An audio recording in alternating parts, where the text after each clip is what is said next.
नमस्कार दोस्तों, हमारी आज की कहानी का नाम है नाइंसाफ़ी।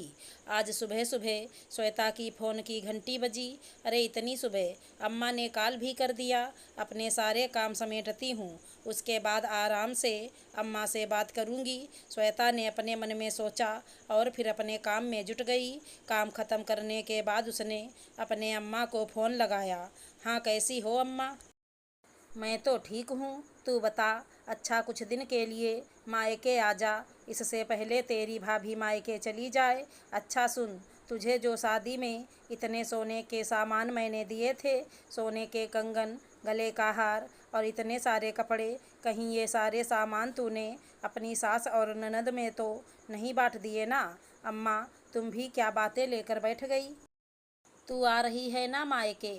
मैं तेरे भाई को भेज देती हूँ, तुझे वो लेकर आ जाएगा। तेरे भाई बहन भी सब आने वाले हैं। अच्छा ठीक है अम्मा, मैं अपना सामान समेट लेती हूँ। इसी तरह 2 दिन गुजर गए और श्वेता अपने मायके पूरे 4 महीने बाद लौटी थी। सब बहुत खुश थे। घर में चारों तरफ खुशी का माहौल था। बच्चे भी एक दूसरे से मिलकर खूब शोर मचा रहे थे। श्वेता का भी मन खूब खुश हुआ। भाभी ने आखिर इतने अच्छे से स्वागत किया।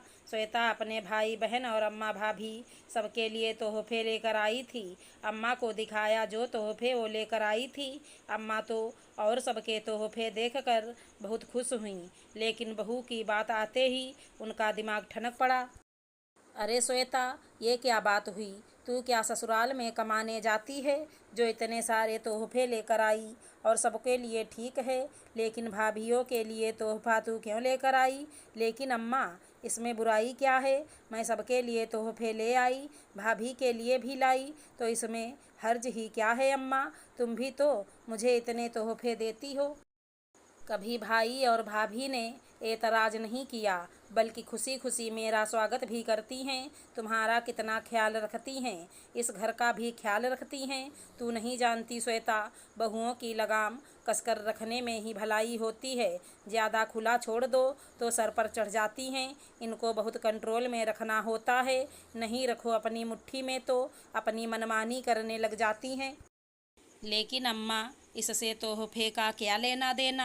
ये तो महज एक तोहफा है। तू ज़्यादा अपना दिमाग मत लगा। जितना मैंने बोला है उतना ही कर।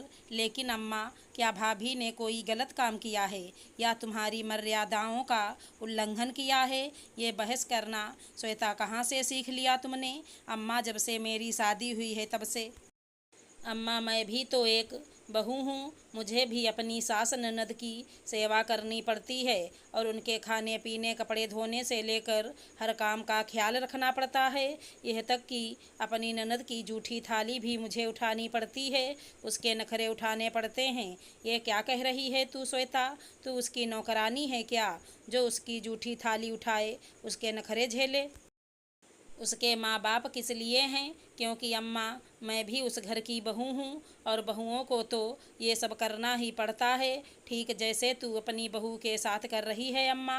तू अपनी नंदोई या अपनी सास को बोल, वो ले जाएं तेरी ननद को उसके ससुराल। यहाँ नखरे उठाने के लिए तू ही पड़ी है क्या? अम्मा, उसके पति बोलते हैं ले जाने को, लेकिन मेरी सास मना कर देती हैं। कहती हैं कुछ दिन और रह लेने दीजिए, ससुराल तो जाना ही है। कुछ दिन आराम से रह लेगी, इसमें मैं क्या कर सकती हूँ अम्मा?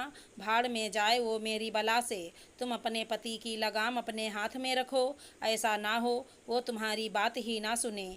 अम्मा, वो तो अपनी माँ की कही हुई हर एक बात पत्थर की लकीर समझते हैं। माँ के अटल भक्त हैं वो, समझी? तू किस काम के लिए अपने पति को शुरू से ही लगाम कसकर रखनी चाहिए, ताकि पति तुम्हारी बात सुने, नहीं तो तू सब ऐसे ही गंवा बैठेगी। अच्छा अम्मा, ये सब बातें छोड़, देखती हूँ भाभी कहाँ हैं। अकेली बेचारी लगी होंगी, मैं जाती हूँ, थोड़ा काम में हाथ बटा दूंगी। ये मेरा इतना प्रवचन देने का मतलब तुझे अभी तक समझ में नहीं आया?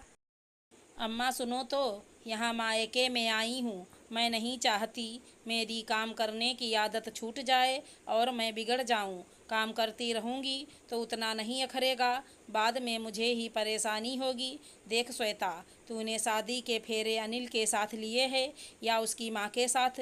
तू जो इतना फालतू ज्ञान मुझे दे रही है, तू ही पछताएगी। अम्मा, अब मैं जाती हूँ किचन में। भाभी लाओ, मैं आपकी मदद कर दूं। रहने दो श्वेता, कुछ दिन के लिए आई हो और ऊपर से मदद करने भी आ गई। थोड़े दिन तो सुस्ता लो। अरे भाभी, बोर हो रही थी तो सोचा आपकी मदद कर दूं। अच्छा, अगर अम्मा ने देख लिया ना तो 50 बातें सुनने को मिल जाएंगी। अरे भाभी, अम्मा की बात को जाने दो। अच्छा ये बता श्वेता, ससुराल में तुम खुश तो हो ना? अरे भाभी, मैं अपने ससुराल में बहुत खुश हूँ। फिर ठीक है। 2 दिन बाद श्वेता ससुराल चली जाती है। श्वेता को एक बेटा हुआ, सब बहुत खुश थे। 40 दिन बीतने के बाद अम्मा ने श्वेता को अपने पास बुलवा लिया कि श्वेता की देखभाल अच्छे से हो जाए। आते ही अम्मा ने फिर सवाल दागा, श्वेता, एक बात पूछनी थी। हाँ कहो ना अम्मा। तेरे बेटे की छठी में हमने नेग में सोने की बालियां और सोने की अंगूठी दी थी। कहीं तेरी सास ननद ने हड़प तो नहीं लिया? अम्मा फिर से वही सब बातें। अम्मा, उनका हक था, नेग तो बनता था उनका, तो मैंने अपनी खुशी और मर्जी से उन्हें नेग में सब दे दिया। ये क्या बोल रही श्वेता? अम्मा पर तो जैसे पहाड़ टूट पड़ा। वो तो श्वेता पर गरज पड़ी। मनहूस कहीं की, तेरा दिमाग काम नहीं करता क्या? कंगाल हो जाएगी तू एक दिन। इसी तरह से सबको अगर दान पुण्य करती रही तो जब मन आया तब सोने का सामान किसी को उठाकर दे दिया। अपनी बहनों से सीख, कैसे अपने पतियों को अपने काबू में रखती हैं। सब सब उनके बात भी सुनते हैं। एक तू गवारन, सीख अपनी बहनों से। देखो अम्मा, मुझे किसी से कुछ नहीं सीखना है। एक तरफ तुम मुझे कहती हो अपने पति को मुट्ठी में रखो और दूसरी तरफ अपने बहू की तुम लगाम कस के रखना चाहती हो कि कल को वो तुम्हारे सामने खड़ी ना हो जाए। भाभी को तुम कभी उनके भाई बहन जब आते हैं तब तुम उन्हें मायके जाने भी नहीं देती, क्योंकि तुम हमें बुलाओगी तो हमारी सेवा भाभी करेंगी। और उल्टा भाभी के जब बेटा हुआ तो तुमने जानबूझकर उनके मायके के सोने के कंगन और बालियां तुमने उतरवा ली थी। भैया तो उस समय इतना कमाता भी नहीं था, फिर भी भाई और भाभी ने बिना कुछ कहे अपने सोने के जेवरात सब दे दिए। तुम अम्मा नाइंसाफ़ी कर रही हो। बेटी को सिखाती हो कि पति को काबू में रखो और बहू की लगाम खुद कसकर रखना चाहती हो कि कहीं तुम्हारा बेटा भाभी का होकर ना रह जाए। ये कहाँ का इंसाफ है अम्मा? मैं तो चली यहाँ से। श्वेता के मुँह से ऐसे विद्रोही बातें सुनकर अम्मा का माथा ठनक पड़ा। उनकी रातों की नींद उड़ गई थी, रात दिन का सुकून उड़ गया। अम्मा मन ही मन सोचने लगी, ये श्वेता तो बड़ी विद्रोही निकली। सीमा तो अभी जुबान नहीं चलाती, अगर उसके साथ रही तो वो भी श्वेता की बोली बोलने लगेगी। अरे श्वेता, ये अम्मा से क्या बहस कर बैठी? भाभी ने श्वेता से पूछा। अरे भाभी, तुमको बुरा नहीं लगता क्या अम्मा की बातों का? क्या बोलूं श्वेता, अम्मा की बातें आग लगा देती हैं बदन में, पर कर भी क्या सकते हैं। वहीं सीखने के लिए अम्मा से मेरी बहस हो गई। अब मेरी बातें अम्मा को समझ में ज़रूर आई होंगी। श्वेता अपने घर चली गई, लेकिन इस बार अम्मा ने श्वेता को गर्मी की छुट्टियों में नहीं बुलाया। श्वेता की बातें दिल में कुछ ज़्यादा ही घर कर गई थी।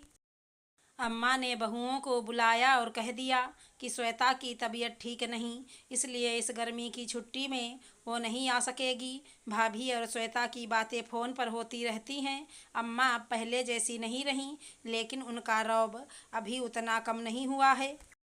लेकिन श्वेता का अपने मायके आना ये ज़रूर कम हो गया था, और साथ में अम्मा से अलगाव भी। अगर हमारी कहानी पसंद आई हो तो चैनल को लाइक शेयर सब्सक्राइब करें। राधे राधे दोस्तों।